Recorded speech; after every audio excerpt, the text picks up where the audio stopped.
Okay, folks, well, we have a really cool speaker tonight. One of our very active members, at least, is coming to field trips. I think this is her first meeting she's come to. But Dr. Gretel Monreal, she teaches cardiology at the University of Louisville and does all sorts of spectacular stuff with artificial hearts, and has even written satire pieces about her research into artificial hearts. But tonight she's going to talk about something, how she got into paleontology, and one of her favorite discoveries that got published in the Journal of Paleontology a few years back, which is a new species of crinoid that was found at one of the places we visit regularly on Route 313 near Radcliffe. So I'm going to turn it over to Gretel and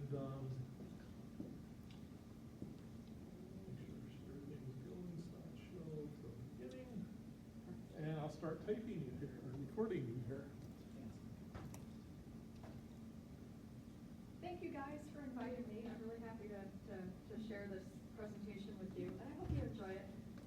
So my presentation today is From Moldrack to Museum, The Unexpected Journey of Amphoraprinus Annex. There we go. Okay, so full disclosure, I am not a geologist or paleontologist. I work at the University of Louisville. I'm a professor, and I study artificial hearts and mechanical circulatory support devices for people with heart failure. And so I'm just a hobbyist fossil person. I like being outside and exploring and collecting fossils. I'm a member of KPS September, North Coast, and Kayana. And so you can usually find me on weekends at an outcrop somewhere with a group of friends. But because I have no qualifications in this field, I really have no business talking about what I'm going to talk about. So instead, I'm going to let Amphoraprinus tenax tell you his story himself. Okay, so my journey begins in Hardin County, Kentucky.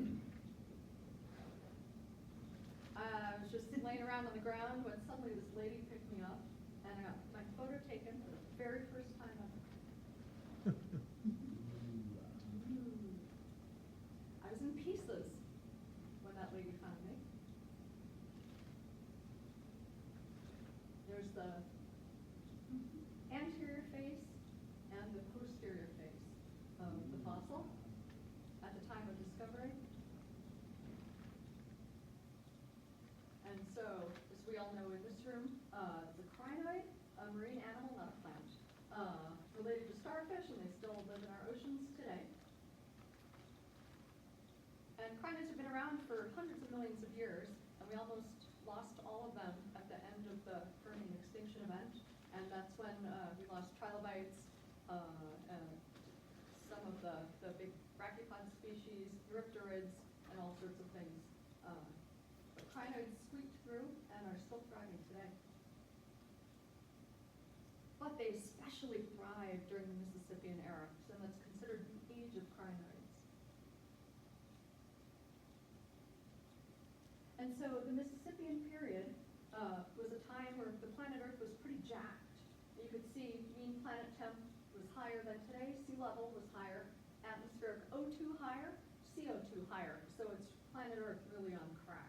And the United States is sitting below the equator at sort of an angle, and here's the big ancient Appalachian Range that was created by several orogenies, and Kentucky's just off in the shallow sea, just off the side of those mountain ranges.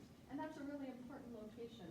So if we zoom in on that area and tip it sideways, you can see where Kentucky's sitting is just right off that range. Now those mountain ranges are always eroding, and so that runoff is creating a massive delta right where Kentucky is, and that's the Borden Delta. And so erosion slopping off into that warm, shallow sea, creating a big deltaic environment. And this is a figure that Ettinson had done. And so the Borden Delta is just sort of blobbing over Kentucky, Illinois, Indiana, little pieces of Ohio, and just dumping all that plastic material into the sea. And so the region we're looking at is the Muldrow member, and that's part of the Borden Formation. And so here's the Fort Payne Formation, which is a deeper water environment known with mud mounds. The Borden Delta consists of the Providence Shale all the way up to the Muldrow, and the Muldra is the deltaic ramp environment. The New Providence Shale is the pro-deltaic front, and then it continues all the way up. There's a shout out to Enrique's favorite layer, the Somerset Shale, and then the top of the Borden's capped off by the Harrodsburg. And we see that in those layers today. And so again, when we talk about a deltaic ramp, so you can picture ancient Appalachian Mountains sloughing off plastic material into the warm, shallow sea, and the ramp is literally just a shallow slope. And it can be very, very shallow, like 1 degree slope, even 0.5 degree slope. And they think that's probably how shallow parts of the Borden Delta would be. And then, obviously then it would dip down into a basin area. And then at the very top of the ramp, you'd have shelf environments and reef environments and what have you. And so the time period we're looking at for the Muldra specifically is the Mississippian. And when you zoom in, it's the lower Visayan. It's smack in the Arundian period of their European classification. And for North American, we're looking at the upper Osagian. So around 340 million years ago or so-ish. Okay, back to 10x. All right, so Dan and Ben Cooper went ahead and spiffed them up. And Dan Cooper just won the Strimple Award, if you guys haven't heard. It's amazing. It looks just like a trilobite once it's cleaned up. That's crazy, with the borehole in the head. And so there's Dan and Ben Cooper's beautiful job, the original posterior surface, and then after they got their hands on abraders and scribes. And then I'll show you the anterior surface, before, and then after. And then was in pieces. Gretel, how did they get some of this? Was it just air abrasive, or did they use any sort of chemical removing just of all the? mechanical. Yeah. Because some of the black is hard to get off sometimes. Yeah, no, from what I understand, Dan did some of the crude work and Ben did all the fine work, but it was all just mechanical removal. Yeah. And then a close-up, and so this is covered with an aluminum powder to really bring out the details of the arms and of the calyx as well. And you can see the ossicles of the arms and the calyx are still quite cemented together, which is pretty amazing.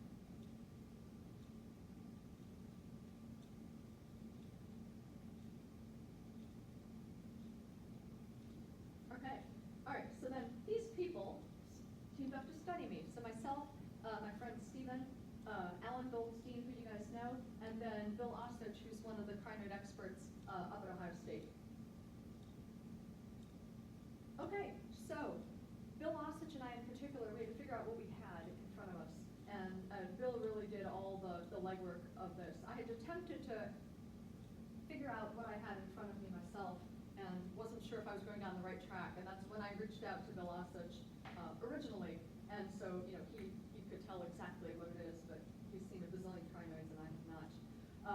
But it is a camerate crinoid, and the main characteristics I have bulleted, the easiest one is Mississippian crinoids, the biserial brachials will tell you that it's a camerate. And we know it's a monobathrate camerate because there's no infrabasal ossicles that a diplobathrate has. So we know it's a camerate, we know it's a monobathrate camerate. And then it's just a matter of going through diagnostic tables that already exist in the literature to figure out who it is. So we know it's a Periecochronaceae superfamily, and then it's, okay, well, what family member in there? There's only 4. And so it ended up being an Amphorocrinidae based on the calyx shape, the shape of the primobrachials, the plates. We can't see the tegmen in my fossil, so everything's based off of the arms of the calyx itself. So we know it's in the family Amphorocrinidae. And then same thing, there's published diagnostic tables of the genuses, of the genera in the Amphorocrinidae, Amphorocrinus, Delatocrinus, Ectocrinus, and so on, and it ended up being Amphorocrinus. And incidentally, the very first crinoid ever described in the literature, back in the 1600s, was an Amphorocrinus by the naturalist Martin Lister, which is pretty cool. And he has these beautiful, beautiful drawings here of the calyx, which looks quite similar too. And if you actually read his descriptions, it's fascinating because they don't know what they're looking at yet, and so it's really cool. 1 of 5 feet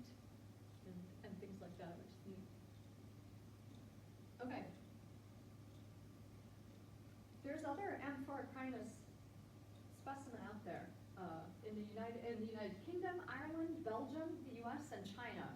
Those are all the ones in that table that exist. But this guy doesn't resemble any of those.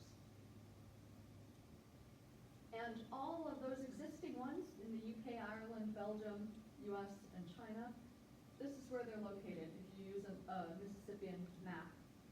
Everything south of the equator, again in warm, shallow seas.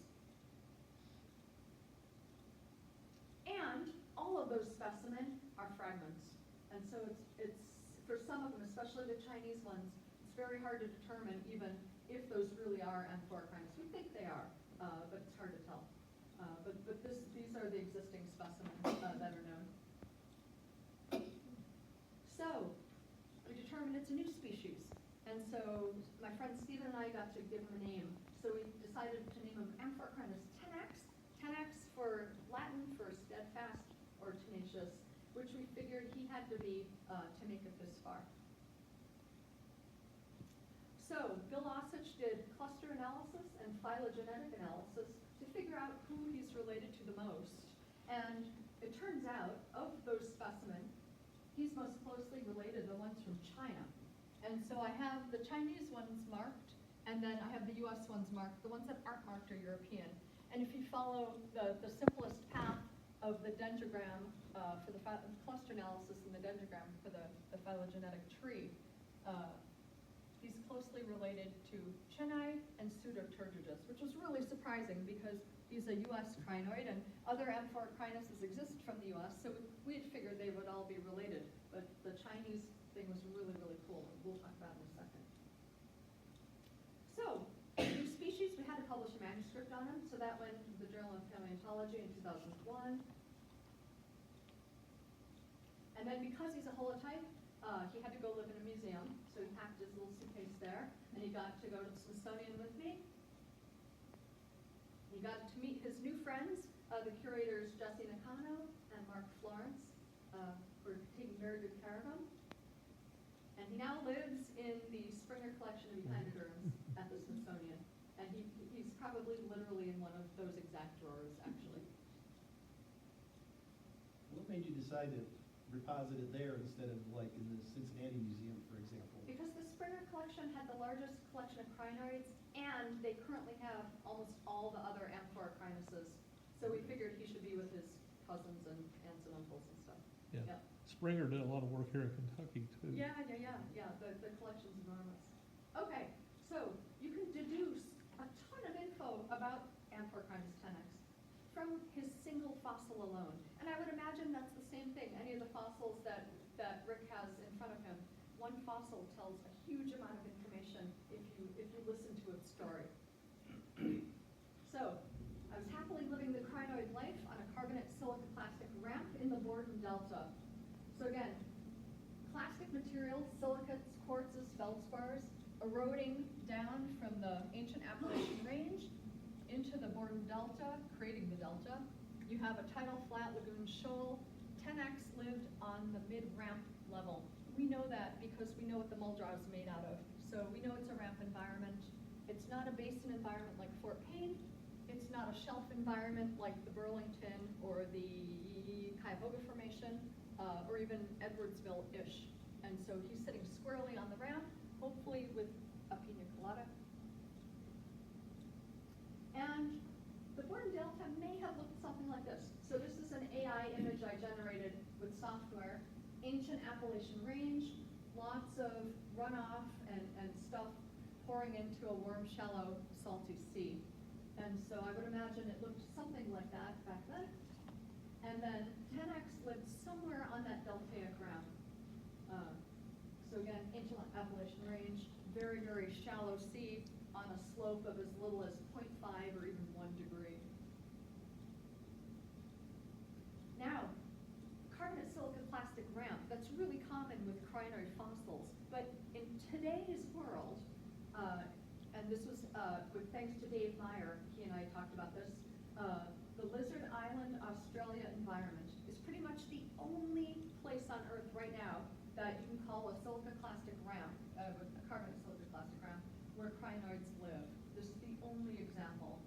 And So you can't see it in the picture, but there are creeks and rivers and runoff of highland areas on the island.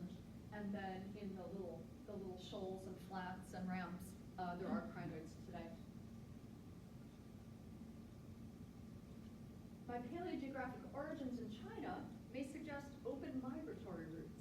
So the map that I picked to show you guys of the Mississippian obviously shows a gigantic wall of ancient Appalachian range. You know, it's open to interpretation, and so someone else's Mississippian map shows there are still some open pathways. The Rio Ocean haven't closed completely, and there may be little pathways here and there. And even taking a step backwards back in the Devonian, this path was wide open. So when you picture coming from China, the origins of Amphoracrinos, staying along the shallow ways, prevailing currents at this latitude would have been westward. We know he settled up in England, UK, Ireland, Belgium, and then he also has a presence in the United States. So it's possible that the origins of Amphoracrinos started from China and populated west. And it may again be that this model isn't exactly a completely solid wall of mountains. I may have been very colorful. And so really cool spectroscopy imaging of this particular slab of crinoids. You know, there's light white, gray, and then very dark gray crinoids in that picture. If you actually do imaging of them, there's fossilized organic molecules that are related to those found in the molecules that give crinoids today their color, which is incredibly neat. And so it's very possible 10X would have been brilliant too. Yeah? Yeah, Gretel, the crinoids from Iowa, the Grand Iowa crinoids, you can actually tell different species are very obviously different colors on the single slide. Right, I mean, just like these, it's Yeah. beautiful. Yeah, yeah. There must have been something. Which you don't need a special spectrograph to tell that either. Mm-hmm. Yeah, yeah. My skeletal microstructure is not too dissimilar from human bone. And so crinoids have a magnesium calcite stereome. Humans have hydroxyapatite. Both form with different crystals that give it this hollow perforated lattice, so to speak, in different salts and whatnot. And so you have incredibly strong material, but it's also lightweight. It's not particularly dense. You don't have to use a ton of energy to keep up this type of skeleton. And then it also provides a ton of little attachment points for soft tissues. I grew in height by adding new columnals below my cup. And so if you zoom in on 10X's columnal or stem, here's this little internodal swarming at the most proximal level right under his cup, whereas the most distal portion of the stem, they've grown vertically, and then the entire stem as he matured would also grow in width.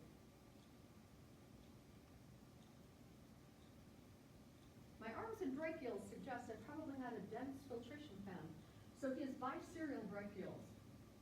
It's an ecologic advantage because with this anatomical structure, you can really pack in, these are the pinnules that form his little feeding mesh. And with the biserial orientation, you get a really, really dense amount of pinnules per little segment. In contrast to this particular fossil here, you have 1, 1, 1. That's my really bad drawing attempting it. And again, not a dense filtration fan.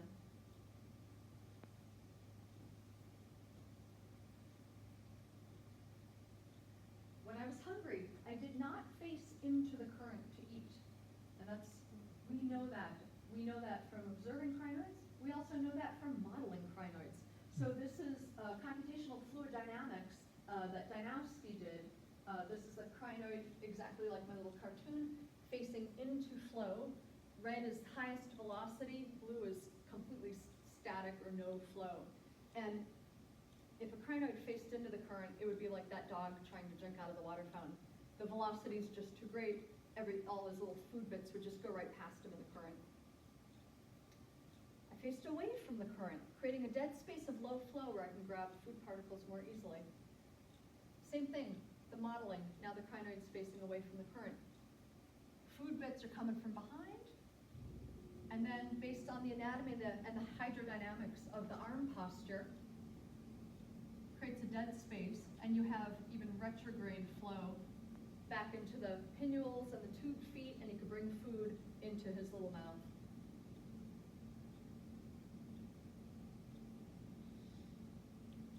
And so I most likely acquired food by inertial impaction and direct interception, and I lived in an area with moderate velocity currents.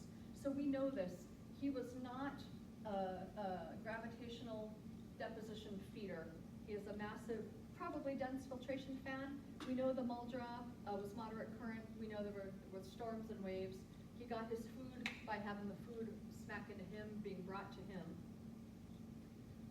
A simpler filtration fan, they tend to occur in calmer and deep water settings, and they just let the food drift down to them. And then also, 10X also probably lived in clear water. And you can imagine that really dense filtration fan with all those little sticky tube feet on their pinnules and arms. The last thing they wanted to do is get it clogged up in a big silty, muddy environment. And this is a really great illustration of some sediment and big chunks of food being dropped on a crinoid, and you can see he's extremely annoyed.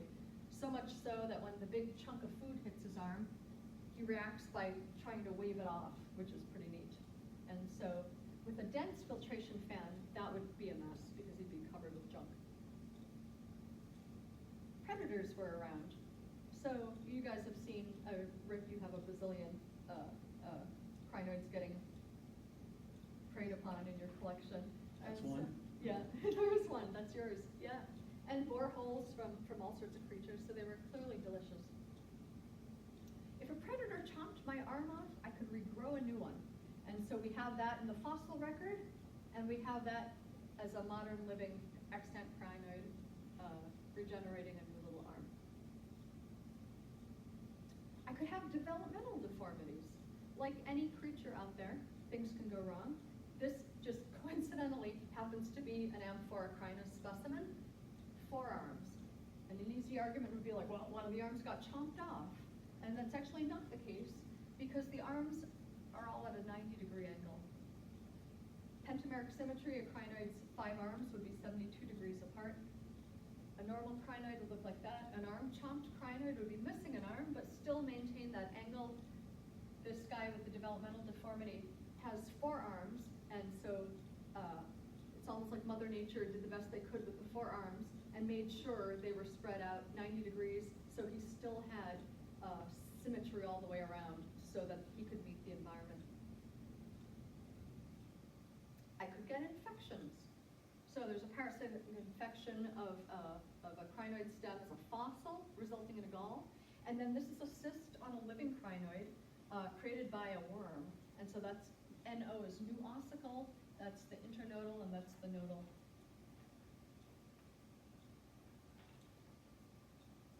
There were waves and storms. So the Muldrow is known for its lenticular bedding.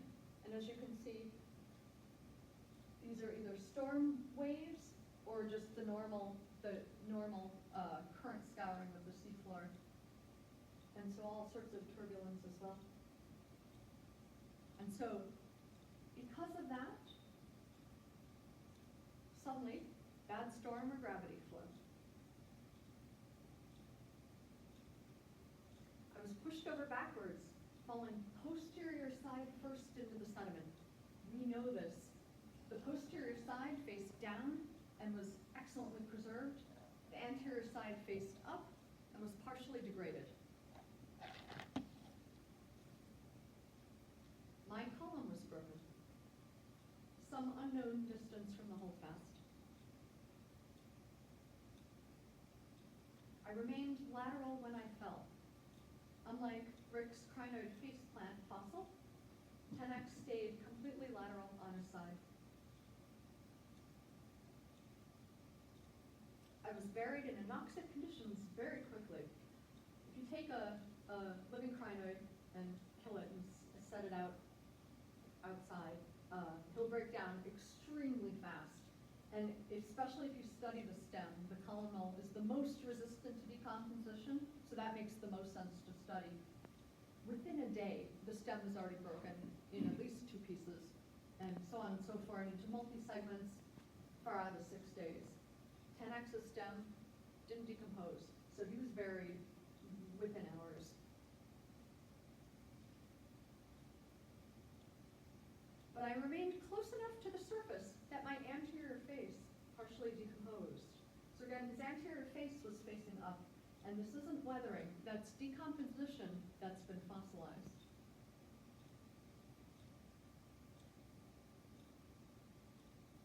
I remained in the uppermost layer of sediment during the storm.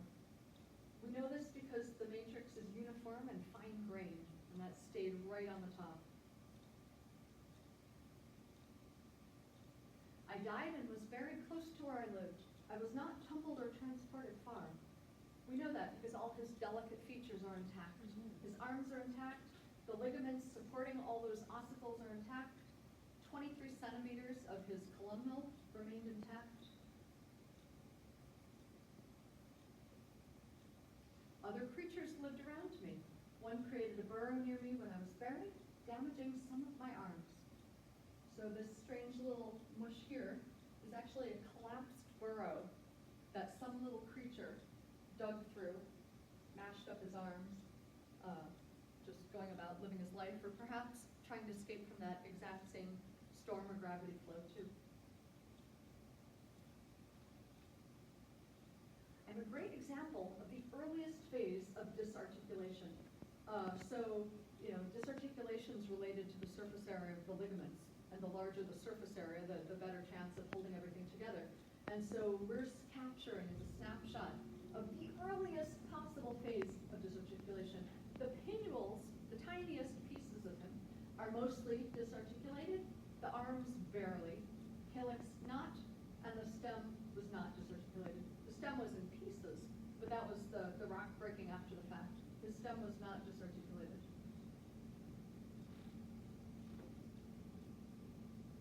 I was buried deep enough so that predators or another storm did not re-excavate me.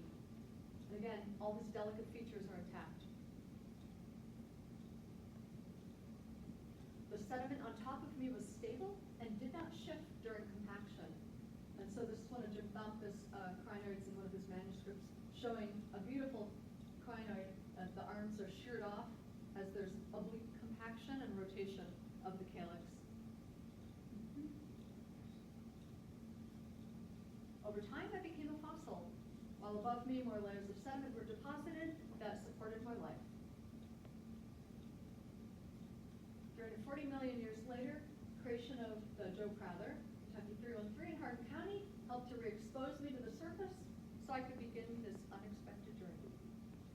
Thank you.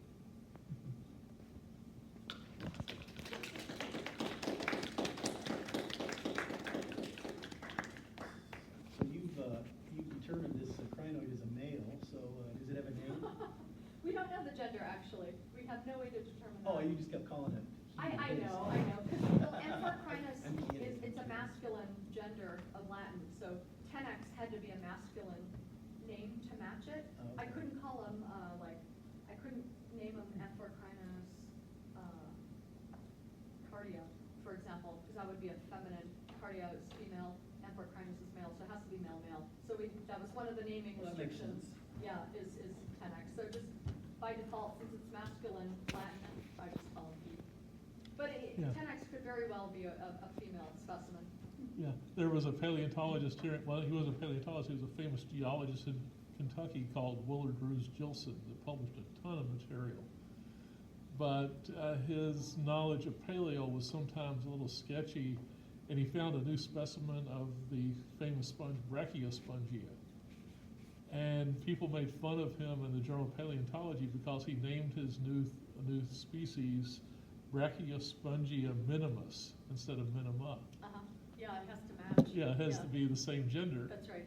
Yeah. And obviously he either didn't know his Latin very well or somebody didn't. But anyway, this guy, he was a really famous geologist in Kentucky from the 19-teens to at least well into the 1960s and 70s. He even ran for governor at one point. But he would find a fossil and write a paper about it, no matter how obscure or Mhm. relatively unimportant it might be. Yeah, yeah.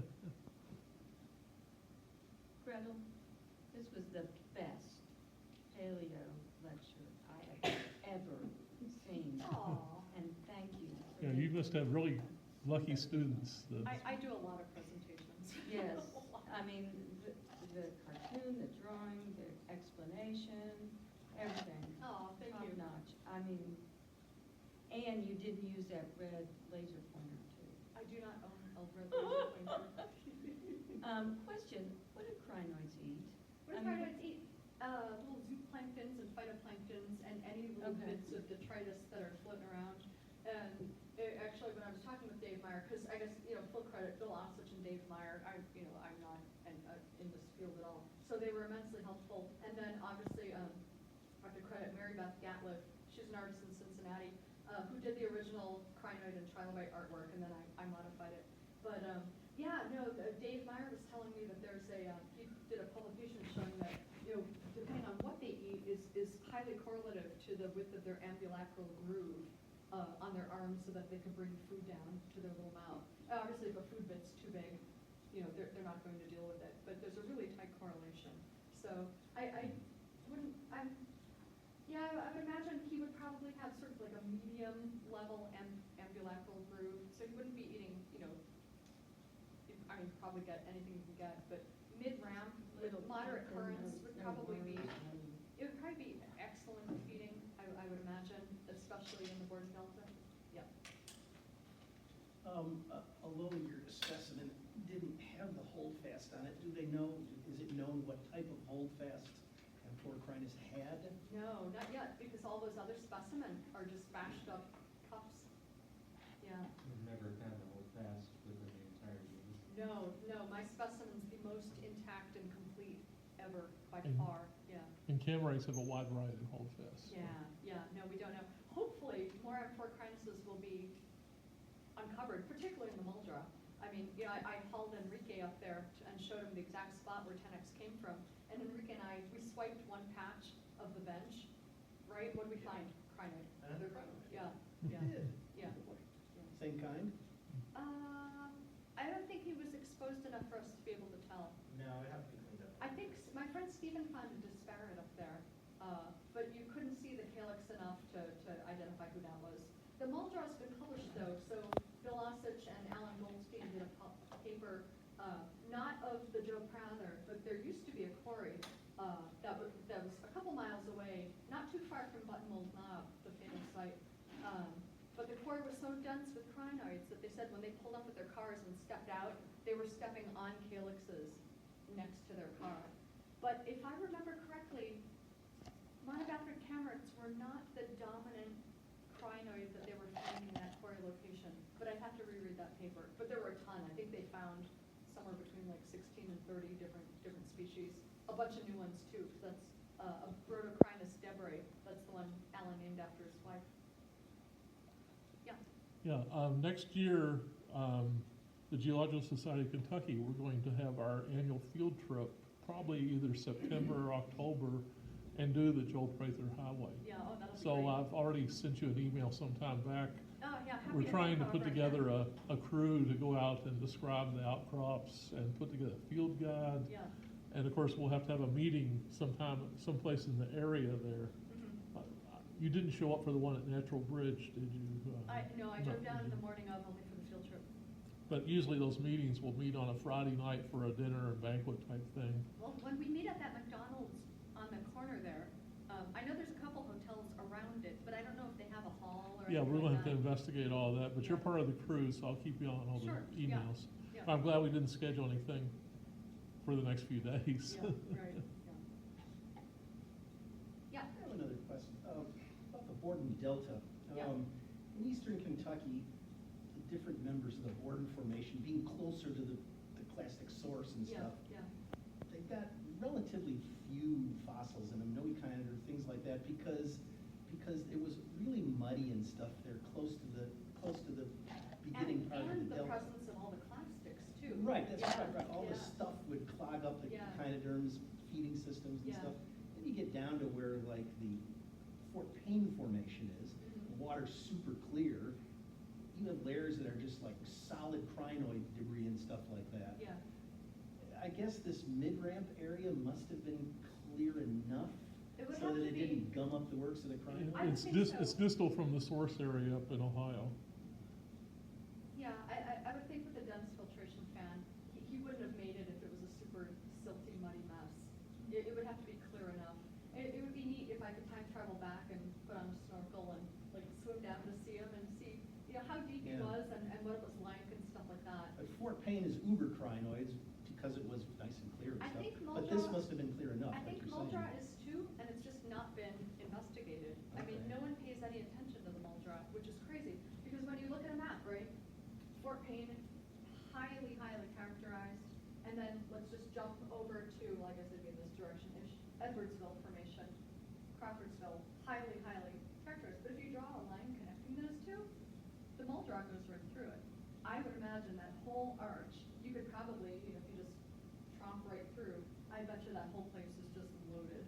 I bet you it's absolutely loaded. Because again, you continue on then from Crawfordsville up to Iowa, and you have the Burlington Formation and all of those beautiful crinoid places as well. Yeah. Yeah. But it's interesting though, because those other amphorocrinus specimen that I mentioned, they're not all carbonate silicoclastic environments, which is fascinating. So the specimen in the UK are from the Hookhead Formation in the famous Nicolenia bed environment where there's a lot of Walsortian mounds. And so that differs from, I think who was a carbonate only? It may have been one of the other European localities, or maybe it was the one from Nevada. But yeah, they're not all. Ireland is famous for all the pure carbonates. Yeah, but it's not carbonate silicoclastic, so this was a little unusual to find amphorocrinus in this sort of environment. But it shows, he can at least tolerate, some sort of plastic materials. Another thing, you showed some of the reconstructions of China, and of Yeah. course, some of the closest relatives are being in China. Yeah. And that's China another has a thing. really complex geology, so there could be all sorts of little microplates that might be completely displaced from what that Yeah, I'm trying Paleolithic to remember construction who you did had. that Chinese paper. It may have been Waters and Lin. I can't remember off the top of my head. But so they have calyxes, which they think they're from amphorocrinus, but they're from the Fomenian in China. But we think it's reasonable that amphorocrinus originated there because there's also evidence, and I can't remember who published the paper as well, that the Mississippian blastoids here also have their origins in China. So there was a lot of open migratory flow heading west from those latitudes, we think. Yeah. I gotta say, those are my favorite talk I've ever heard about fossils of humankind. Oh, thank you. I like the little cartoons. Thank you. Did you make that? So I have original artwork that I then photoshopped and stuff like that, yeah. So you didn't have a question though? No, that cleared everything out. Yeah, gotcha. It was that good. Gotcha. Thank you. Yeah. So it made its journey from China, wherever that happened to be on the, at the time. But it must have been, the spores and whatever else that carried over on some, in some current, as you have shown. So it's, when you talk about the crinoids migrating, it's not them, it's their reproductive. It's correct. stuff. It's lineage after lineage after Yeah. lineage. Yeah, I mean, if you guys aren't familiar, so actually a beautiful paper just came out in August where someone just did a beautiful characterization of a non-stalked crinoid, a feather star, and their larval development, and Yeah. how you can trigger the gametes to form and everything, which is really neat. You could trigger them to release gametes by shining really strong light on them, which is fantastic. But yeah, if you've never seen a larval crinoid, they're these little barrels, and then they have this little tuft of hair that sticks out of them, and they have like five rings, and then like a little opening here. And they're little barrels with the little hair, Yeah. and they're literally just like float along until they eventually, the stalked ones create a stalk so that they can anchor themselves. But you can imagine, the sperm and eggs are floating in the seas, in the currents. the little larvae are floating around and what have you. So, yeah, and if, you know, if there's terrible feeding environments, they just don't make it. And Mhm. so it's sort of, you know, it's sort of dumb luck where they stop. But it's cool when you look at the maps after the fact and you see, okay, it makes perfect sense. Warm, shallow seas along a migratory route that's reasonable. So, yeah, it's not unreasonable. Yeah. So since 10X isn't the directly, it's like, its closest relatives are the Chinese crime rings, not the other American Not the crime rings. American or the European, correct? Would that mean that you're gonna have multiple different colonization events over time? Yes. Because it wouldn't have been Yeah. radiation from one to Yeah, the- well, we were biased, right? Because we only have seen these 18 or Yeah. whatever, you know, amphoricrinus specimen, that species that we have. And so the origin of all of them may have come from China, and some set up shop in the UK and Ireland and Belgium where they thrived in that environment. And some made it to the Nevada, New Mexico area and thrived in that environment. And then 10X thrived in Kentucky, and then his little friend in Ohio thrived in the Meadville Shale layer of the Cuyahoga Formation, and, you know, all those little differences. And, you know, they're different species because, you know, they have their different characteristics too. When I first showed, it's a moving table, when I first showed Bill Osage the fossil I had found, he immediately, within 2 hours, said, I think it's an amphoricrinus. He's like, but it's the attitude of the arms that are different. Because if you look at the other amphoricrinuses, and you've seen other crinids that look like this, where they have like, it's like a big fist sort of arm posture, and that's what the other amphoricrinuses we think look like based on their little stumps. The fact that amphoricrinus is very sort of elegant and much more upright led him to believe immediately it was a new species.